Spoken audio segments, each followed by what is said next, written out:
My fellow Americans, tonight I am speaking to you because there is a growing humanitarian and security crisis at our southern border. Every day, Customs and Border Patrol agents encounter thousands of illegal immigrants trying to enter our country.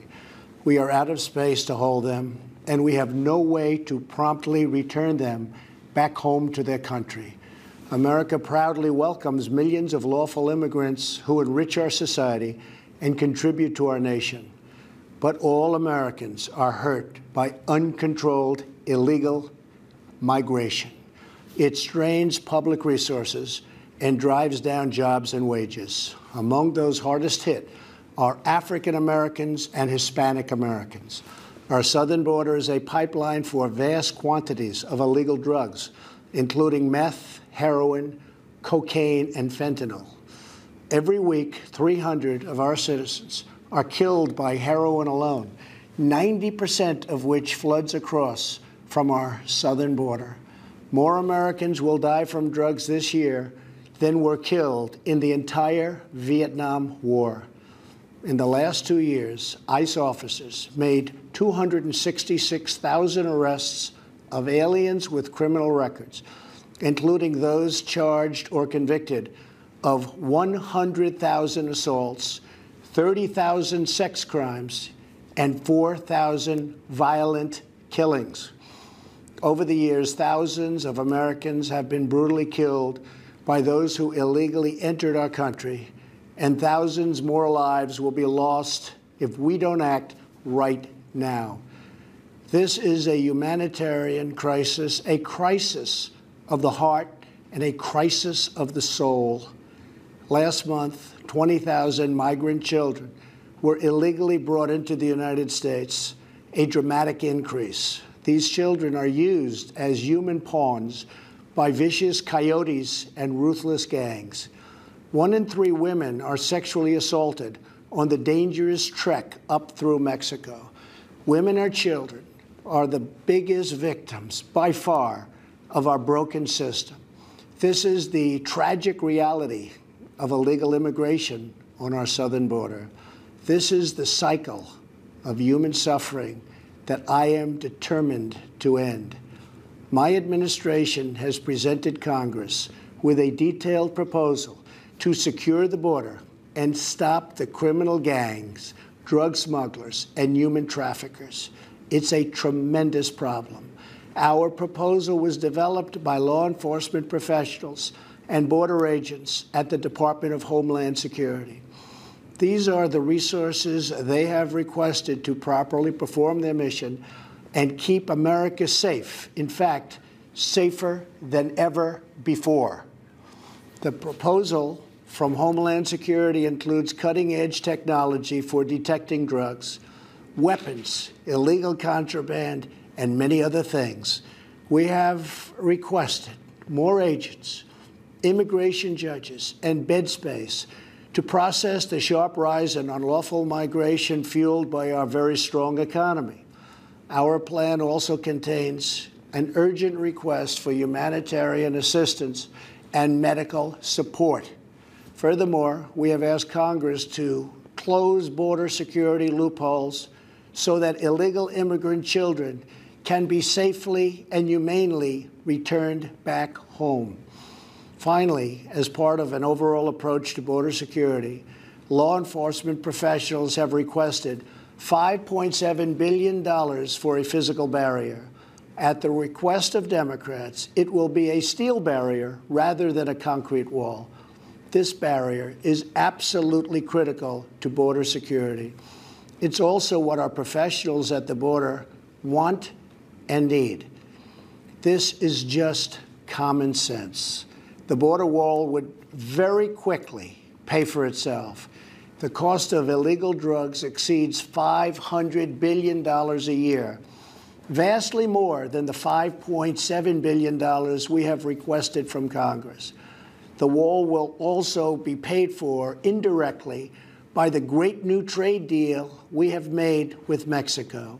Senator Chuck Schumer, who you will be hearing from later tonight, has repeatedly supported a physical barrier in the past along with many other Democrats. They changed their mind only after I was elected president. Democrats in Congress have refused to acknowledge the crisis, and they have refused to provide our brave border agents with the tools they desperately need to protect our families and our nation. The federal government remains shut down for one reason, and one reason only, because Democrats will not fund border security. My administration is doing everything in our power to help those impacted by the situation. But the only solution is for Democrats to pass a spending bill that defends our borders and reopens the government. This situation could be solved in a 45-minute meeting. I have invited congressional leadership to the White House tomorrow to get this done. Hopefully, we can rise above partisan politics in order to support national security. Some have suggested a barrier is immoral. Then why do wealthy politicians build walls, fences, and gates around their homes? They don't build walls because they hate the people on the outside, but because they love the people on the inside. The only thing that is immoral is the politicians to do nothing and continue to allow more innocent people to be so horribly victimized. America's heart broke the day after Christmas when a young police officer in California was savagely murdered in cold blood by an illegal alien who just came across the border. The life of an American hero was stolen by someone who had no right to be in our country. Day after day, precious lives are cut short by those who have violated our borders. In California, an Air Force veteran was raped, murdered, and beaten to death with a hammer by an illegal alien with a long criminal history. In Georgia, an illegal alien was recently charged with murder for killing, beheading, and dismembering his neighbor.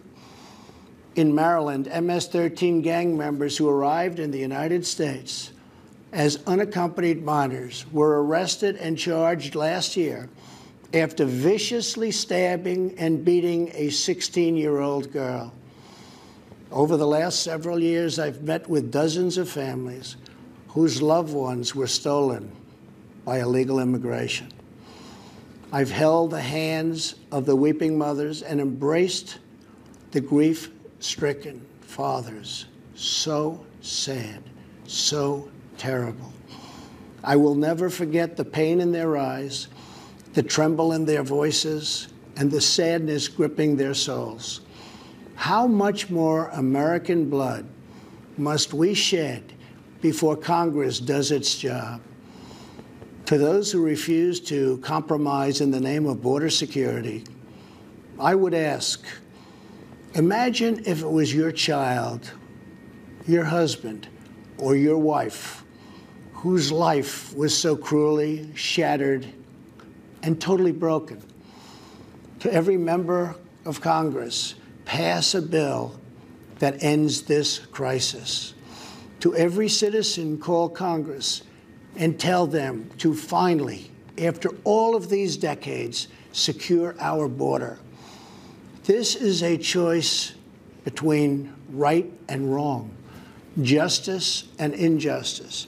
This is about whether we fulfill our sacred duty to the American citizens we serve. When I took the oath of office, I swore to protect our country, and that is what I will always do. So help me God. Thank you and good night.